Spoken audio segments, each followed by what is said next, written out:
bloody thing. Hello and welcome. Thanks for joining us.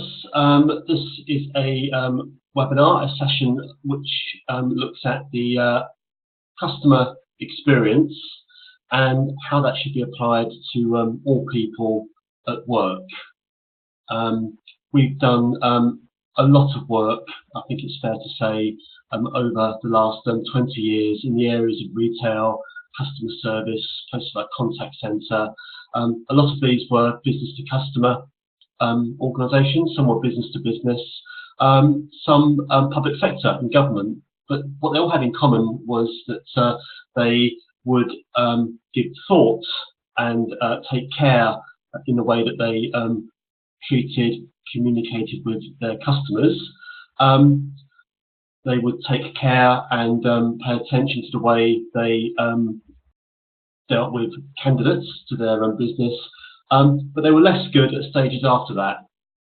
So I want to kind of share some thoughts around that, some experiences around that. Also, in more recent years, there's been the development of the customer experience kind of science or philosophy, looking at the way transactions, relationships, and emotional experiences are conducted by businesses with their customers. And we'll be exploring how that philosophy, how that approach, how those kinds of tools, which are very well developed within the kind of CX industry, should be applied to people at work.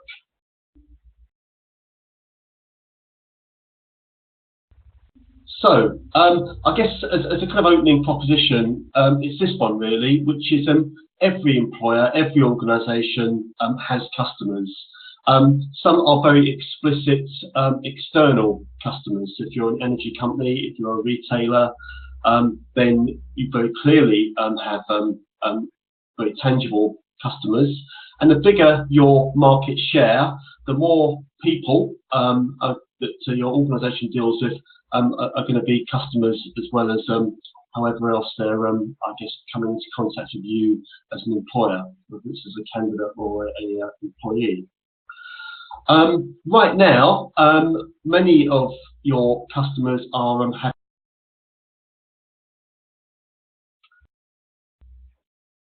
when you look at research into the customer experience, and there are lots of presentations you can find online, you will stumble across these statistics actually being reported again and again as very clear evidence for the way that negative customer experiences can impact on the relationship between a business and its customers. 52% of people will stop being customers if they have one bad experience with a business. 67% before they buy from a business, they will read reviews on social media. 44% of people who have a bad customer experience will pass it on to others, will tell others. If you ask the senior leaders of businesses whether they think their customer experience is better than that of their competitors, 80% will agree. They'll say, yes, it is. It's better than the people we're competing with. But when you ask their customers, only 8% will agree with them.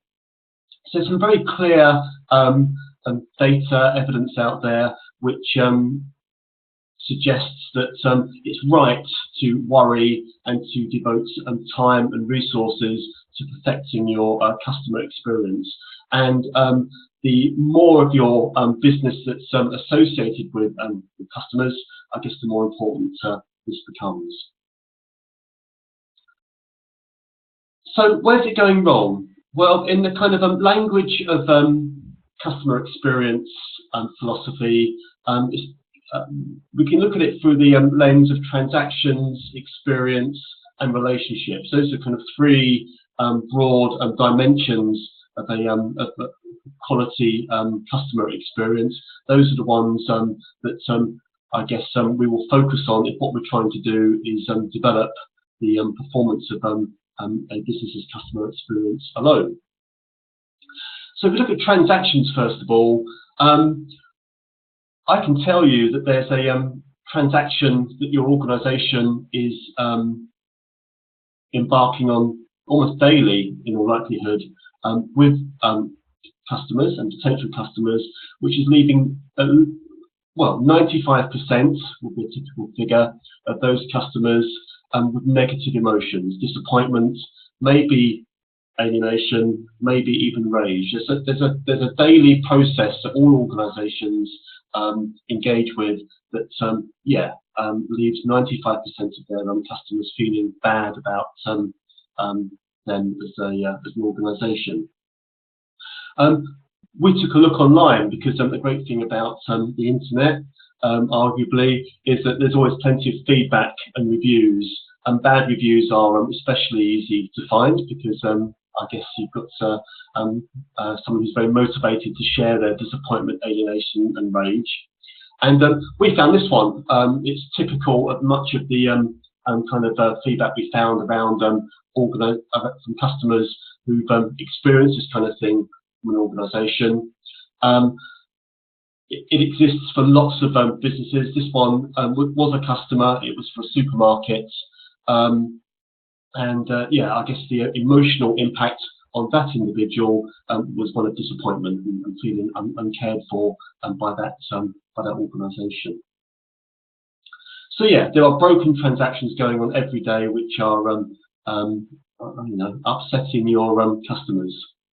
There are also lots of broken experiences, and I guess the main theme here we found was that it's around first impressions. It's the first proper visit that the customer has to your organisation.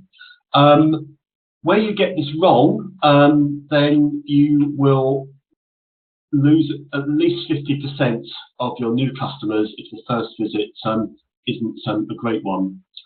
Finding another customer costs at least 30 to 50% of what they will spend in the first year, and if it's a high value customer, that could be as much as 150 to 300%. So that's what it's going to cost you to find another one, just because the first experience, the first visit, didn't go well. Again, when you look online, you can find quotes like this. This is partially in capitals, so I guess that's suggesting a particularly shouty and negative emotional outcome from this particular experience, from the first visit to the store. This is a customer of River Island, a clothing retailer here in the UK. So the third dimension in customer experience is relationships, and where these go wrong, then it can really derail the relationship between the customer and the organisation. Where it does go wrong, 75% of customers will attribute the blame to the manager for the relationship being a poor one. Relationships are very difficult to repair, as we all know. Here's a quote we found online. This is for a value supermarket, which I guess anyone in Europe would have heard of. So who are these customers? Well, we found them on a site here in the UK, Glassdoor. So Glassdoor, if you're an employer, can make for uncomfortable reading because it's one of the places people can go to share their negative experiences with organisations.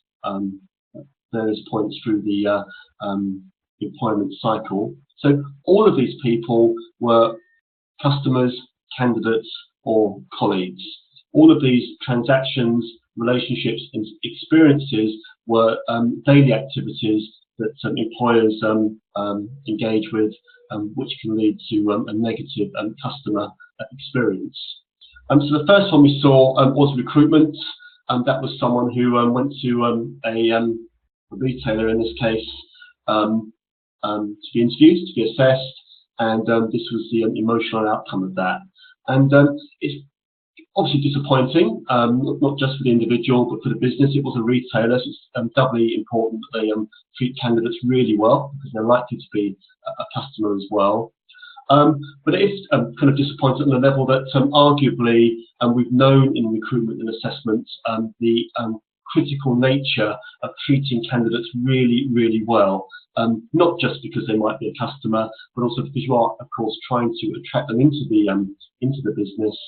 It is important I guess, to nurture some positive perceptions of you as the employer through the recruitment process. The second example we looked at was onboarding. So this was this individual's first day in the job. Again, it was a retailer, so even more important to, I guess, treat people as customers still, especially on their first day. The longer story this quote was taken from really was a pretty poor example of how to treat someone on their first day in a new job, not least because you have spent all of that time and effort recruiting them in the first place. We saw the costs associated with finding a new customer or colleague in this case. The third one was really about retention, or the ongoing relationship with the person, the customer, the individual. So you've recruited them, they've joined you, they're working for you. So this is around engagement, I guess. The level of engagement this person was describing with the employer they worked for was very poor. And again, this is a retailer, so even more important that they don't, I guess, have people exiting or working for the organisation or exiting it feeling like this. So far, so depressing in the way that we recruit, onboard, retain, engage, develop people is leaving a lot of them unhappy. I guess that's not news. But what's strange is all of the effort that's going into looking after customers, all of that same effort isn't really being applied to looking after customers when they become candidates and then colleagues. So what's causing these customer relationships? So first of all, recruitment in customer experience terms is a transaction. And we know from engagement surveys, other forms of research into recruitment behaviours, that we get these sorts of figures. So your employer brand is really important, and it does drive the decision-making of candidates about whether or not to apply or accept an offer from you as an organisation. We've known about the two-way selection paradigm for many, many years. That's where it's not just the organisation making a decision about the candidate, it's the candidate making a decision about you as an employer. We know that 41% of candidates will look on social media when deciding whether or not to take a job. So sites like Glassdoor are actually really important. It's the kind of place people will go to in, I guess, trying to develop their perceptions and impressions of a potential employer. We also know once people are in a job that 66% of them are looking to look for another job quite soon. So when they become a colleague, they are still a customer. You need to be treating them well to hang on to them, otherwise you're going to be losing them and spending all of that time and effort finding someone else. So candidates are definitely customers still. Just because they've yet to join you, you really do need to treat them as customers. And as I say, that's something you'd like to think is well understood now by employers, maybe.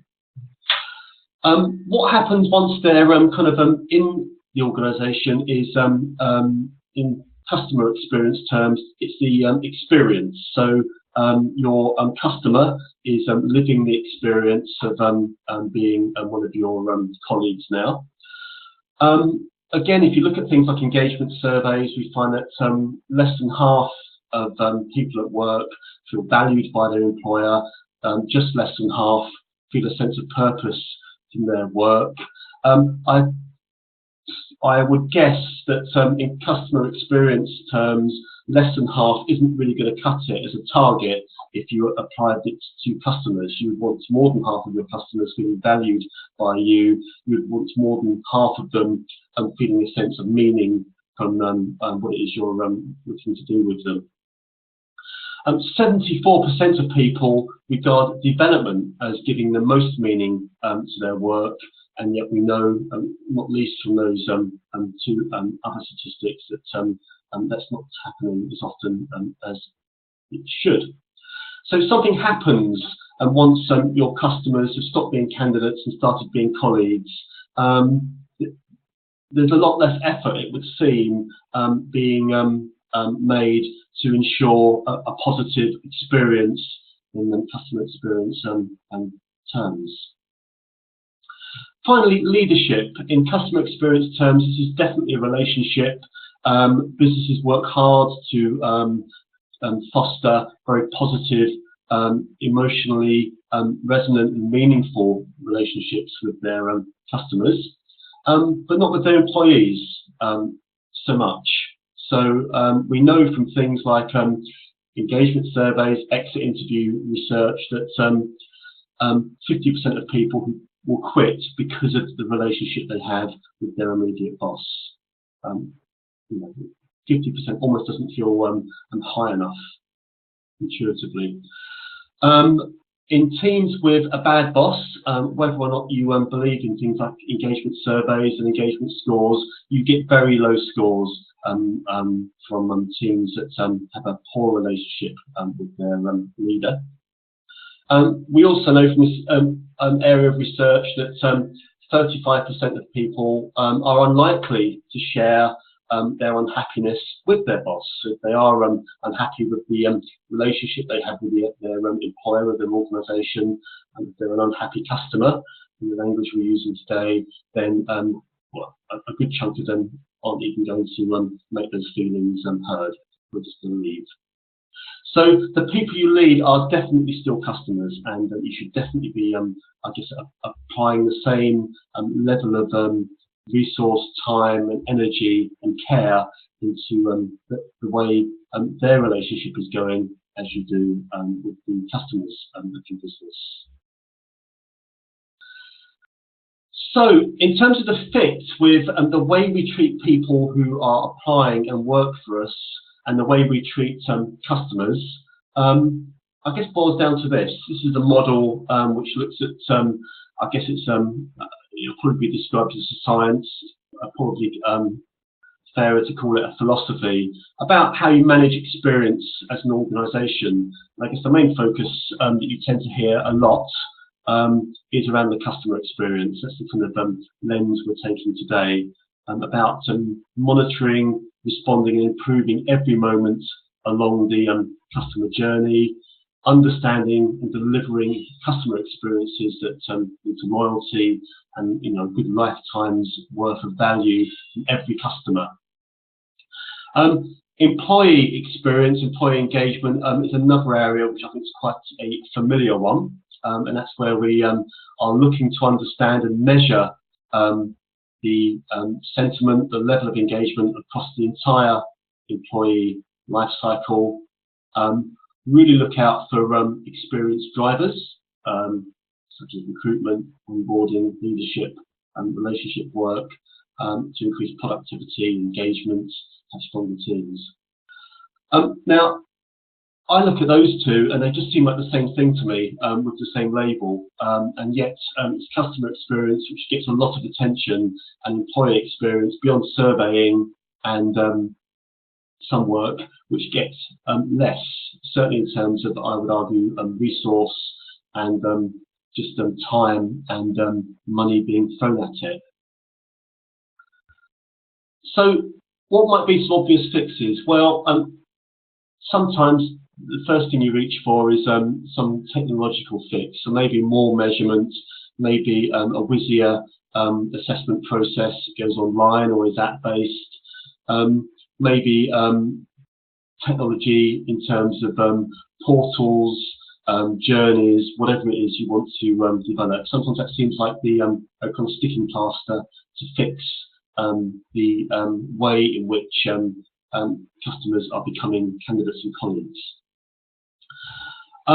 But we'll go on to look at some case studies in a moment to kind of explore this in greater detail. We would argue that it's things like communication, tone of voice, attraction messages that are more key to ensuring a good candidate, colleague, customer experience. It's the emotional focus. It's the human touch that is the critical thing. So 5 takeaways before we look at some case studies, just to, I guess, to summarise where we're at. Candidates are definitely customers, and they don't stop being customers once they stop being candidates. So anyone who joins your business is, and this is more true, the more directly related to customers your business is, people just remain customers all the way through it, and you need to treat them as such. Your colleagues who are having a great customer experience will pass this on to your customers and to other colleagues. So one of the great wins from treating people like customers once they're working for you is they will share the love. So you should definitely apply customer experience tools, philosophy, measures to all people, whether or not they're working for you or not. And you might want to talk to a psychologist, because in the end, it's going to come down to the human touch, the experience, the relationships, the day-to-day transactions that people are experiencing. So let's look at the how. We've got some kind of case study examples here from work we've done over the years to kind of bring this to life in more practical terms for you. So in terms of the customer to candidate to colleague journey, really what we're mapping out here is someone as they move along the, whether you call it the employment cycle, the talent journey, or the career path that they have with you. And it's kind of important to be doing things at all stages of that journey if you're going to keep that customer once they join you. It's about doing things like looking at the degree of fit at the recruitment stage, considering the values and culture of the business, the values of the potential colleague and candidate, and seeing if there's a good level of fit there. It's giving the candidates, the potential colleague, plenty of opportunity to understand the unique rewards, demands, experiences of being a colleague with you. This then needs embedding through the subsequent stages of the employment journey, and of course reinforcing and nurturing through the leadership culture, the experience of being managed once they're in the business. I've picked out Asda as one of our longer term clients, who I think have got a really good process in terms of getting a consistency of high quality customer experience for the people who are customers that become candidates and colleagues. So at the recruitment stage, they've long had the philosophy of hire for attitude and not skill. You can train for skill, and that's because knowledge can change. It's amenable to being changed and developed, whereas attitude is much harder. They tend not to change. So they're looking for the values fit from day one, and the way in which they do that through the recruitment processes is about sharing that assessment of fit as well. So obviously they as an employer want to know there's a good fit, but they also want to give the candidates every opportunity to, I guess, assess that fit for themselves, to look at the job, experience it as first-hand as possible to understand whether it's right for them. This is developed through the talent journey, so the values that are form the basis of recruitment and selection are the same as those that are used all through progression up through the organisation. And it's those same qualities which underpin and drive the leadership culture, and the way in which managers, leaders within the business are both encouraged to manage people, but also it's the same culture that they are encouraged to foster within their own teams. So it's kind of a good quality of experience throughout the journey from customer to candidate to colleague. In terms of recruitment, I guess we've already touched on the reality, which is that most employers these days, we feel, get that you need to treat candidates as well as possible if you want them to join you. You do only get one chance to create a first impression. And in this case, that means the recruitment experience and transaction needs to go well. If you do it badly, you do it more often. We know that people apply to businesses they like, so that's where employer brand really becomes critical. And we also know, a kind of counter to that, that many managers hate doing recruitment and won't do it that well, and won't create the kind of first impression that what you want to create. So all of these are elements to look after through the recruitment process. A traditional approach to recruitment is very different to the approach businesses like to take with customers. So this is a very high quality e-commerce site. This would have had a lot of care and energy and thought and customer experience philosophy devoted to getting it right. And there will be a team or teams constantly refining the experience, transactions and relationships that are fostered with customers through this touch point, through this way of accessing and engaging with this particular business, this particular employer. So if you're a customer, that's great. You're going to get a very high quality experience when you engage with this employer as a customer. As soon as you're a candidate, however, you get this, and I'm not picking out this particular employer for special treatment. This is entirely normal, where recruitment and candidate portals are a million miles away from the quality of experience that you associate with the customer journey.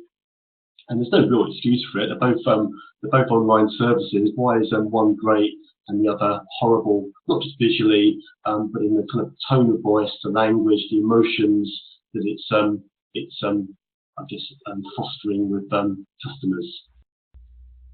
It should be that your recruitment site looks as good as your customer site.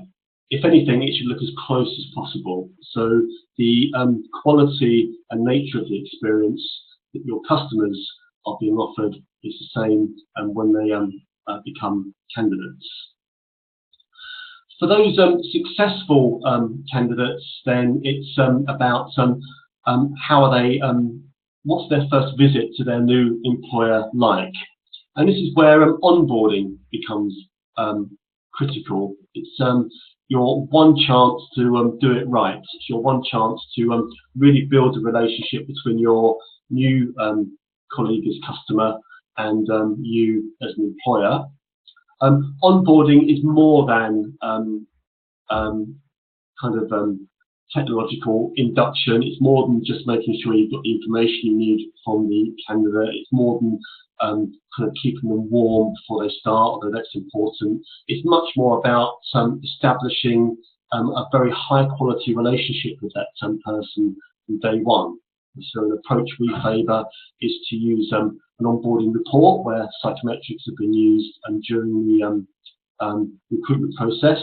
So what the onboarding report does is take the results of the recruitment psychometrics, the scores that we used to power sifting decisions or interviews and so on, and translate them into a format which can be given to the line manager.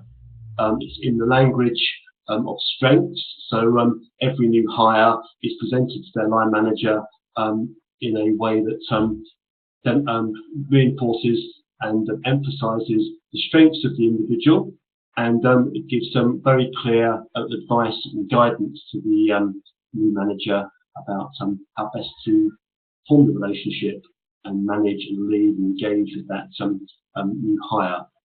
So you really are landing them well and fostering a really positive relationship and experience for that person from day one. We delivered webinars previously on onboarding and the onboarding report that Coast, our online platform, offers. I encourage you to hasten off to the Criterion website after this if you want to learn more, or of course drop us a line.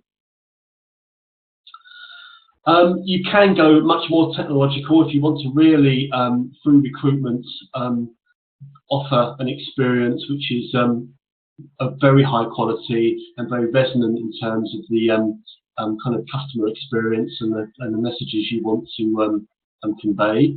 Message Me is either an app-based or online form of assessment which takes messaging at two levels. First of all, it adopts the format of a messaging service, one which I think people generally are very familiar with and comfortable with. So it takes makes a psychometric more candidate friendly.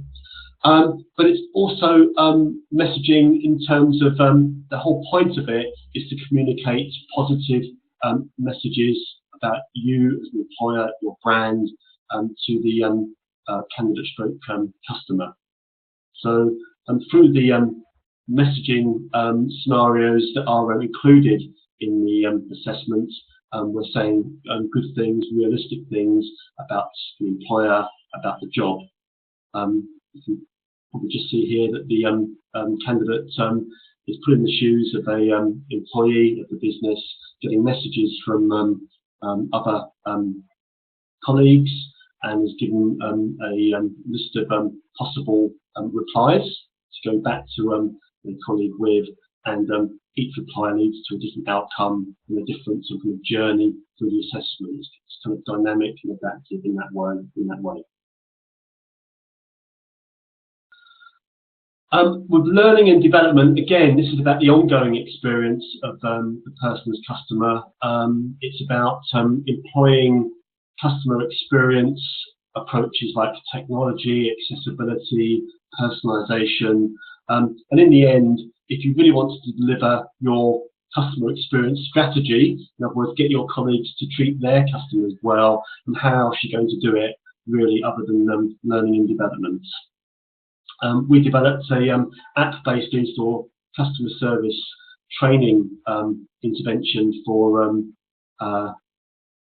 local pharmacies. It was tablet-based. Every store has a tablet. It's used for other aspects of store operations.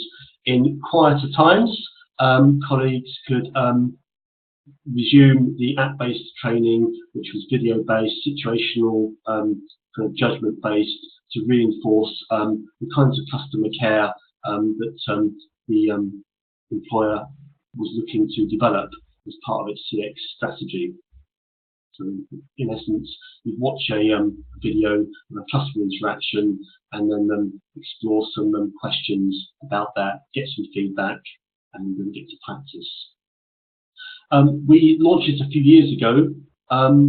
Before it was launched, the organisation conducted regular mystery shop surveys, and had quite good results of 78, nearly 79% scores. So that's still achievement against the mystery shopper criteria. After the app-based intervention was introduced, that went up, nearly 10%. That's a big shift. That's hard to engineer in any other way. It was using a CX approach which adopted technology, personalization, accessibility, which really helped shift the level of customer care in the business upwards. There's a case study on the Criterion site if you want to learn more about that. If you do want to find out more, of course, do drop us a line. You can get hold of me here. We'll be very happy to answer any questions that you have about applying science to philosophy of customer experience to people at work. I'd like to thank you for joining us for this webinar, and I'd like to wish you well. Thank you very much.